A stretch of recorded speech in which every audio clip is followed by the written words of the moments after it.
Well, as we know, when the Savior came to earth, one of the first things he did was organize his church. One of the first scriptures we find in the New Testament is the Savior going up to the mount by himself and spending all night in prayer, and came down the next morning and called his disciples together. And from his disciples he selected 12 and ordained them his apostles. Later on, he took Peter, James, and John up into a mount apart, and there he gave the keys to Peter to be the one responsible to hold all the keys on earth after his departure in leading the church.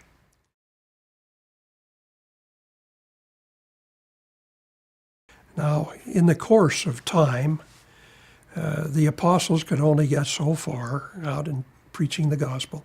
They organized branches, all as far as they could reach. But they only had the opportunity maybe of only touching that branch once in their period. Very little opportunity to teach and train. And paganistic ideas soon crept in, and different aspects of the doctrine were changed and modified so that it was necessary to take the priesthood from the earth. Therefore, the earth was without the blessings of the priesthood for quite a period of time. And the only way that the Lord could establish his kingdom again on the earth and the powers of the priesthood was to have that glorious restoration.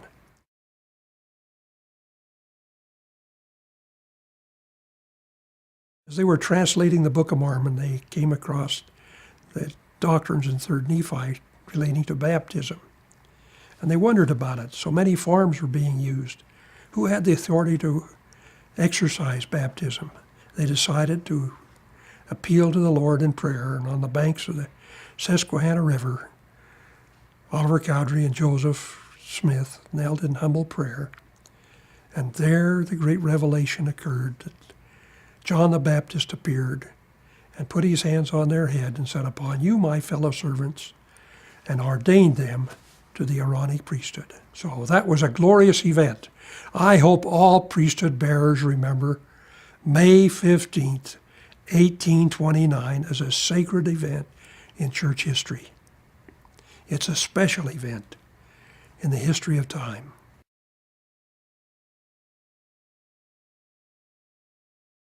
We have this great article of faith, the 5th article of faith.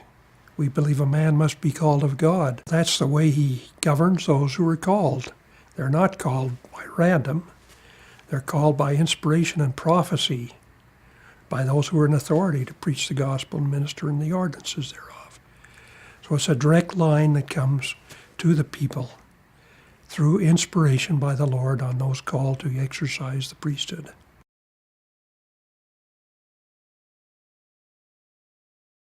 Every priesthood bearer can trace his line of authority directly back to the Savior himself. In order to have a direct line from the Savior to mankind on earth, he could not have everyone deciding on the course of direction. We know what happened when that occurred.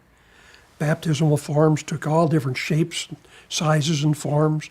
Different people performed them. Some of them used different methods to perform it. He needed one source that he could dictate to his Father in heaven's children here on earth, that they would know of a surety that that was the line that they should follow. Therefore, he gives to one man, the senior apostle on earth, the duty and responsibility of holding the keys. Everything that happens in the church reports to him. He declares all doctrine. He approves all programs, everything that goes forward. He delegates to others to perform, but it all heads back to him and his relationship. Therefore, all confusion is taken out of the doctrines and teachings, because it all comes back to one head to interpret the doctrines in a way that is for the benefit and the way the Savior would want it.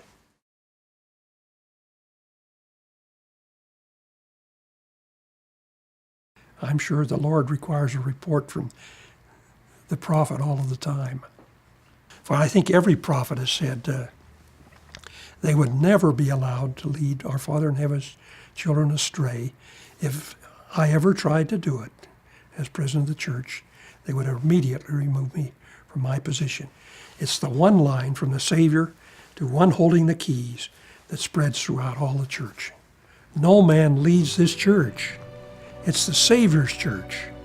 And he leads through priesthood authority by delegating to one person that power and authority, and he delegates to others the operation of the church here on earth.